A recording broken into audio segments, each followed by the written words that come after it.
Naman kini Idol Gina V. Prutas apo iti medianoche, tradisyon apo iti baro atawen. At man ni Idol Gina V iti daytoy a report. IFM News. IFM News. IFM News. Lokal. Iti tunggal iyasideg iti baro atawen adda maysa a tradisyon adi pulos malipatan dagiti Ilocano. Daytoy iti panagisagana iti prutas iti baro atawen. Kang runaan na kadigiti panagisagana kadigiti prutas para iti medianoche. Para iti kaaduan, daytoy ket simbolo tinamnama nataltalget ken narangrangay a baro atawen.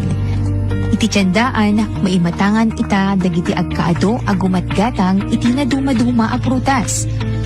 Adu dagiti aggatang iti ubas, mansanas, pakwan, ken pinya. Dagiti sumagmamano a maidasar iti medianoche. Kuna dagiti umili, kaya't dagiti prutas a nagbukel. Dapat tiyenda amang tendaytoy iti baligi ken nagasat a baro atawen. Prutas na kuwaket, da apple, orange, kadaan. Di kita yung circle, pagpaswerte ka, no? Adamet mangpili iti prutas nga agmaris iti sabasabali.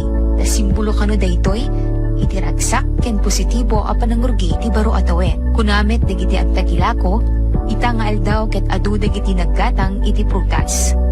Iti kada prutas a maidasar iti lamisaan ada karaman a simbolo para iti mas nagasgasat ken narangrangay a panagbiag. Iti panangidasar ti prutas iti medianoche ket saan laing akas tradisyon.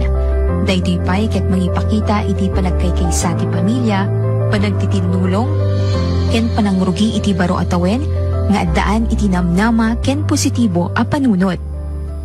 Selebrasyon ti baro tawen ket haan laeng iti panagisagana kadagiti prutas. Nudi ket di iti panagkaykaysa, dagiti pamilya iti panangrugi iti baro atawen.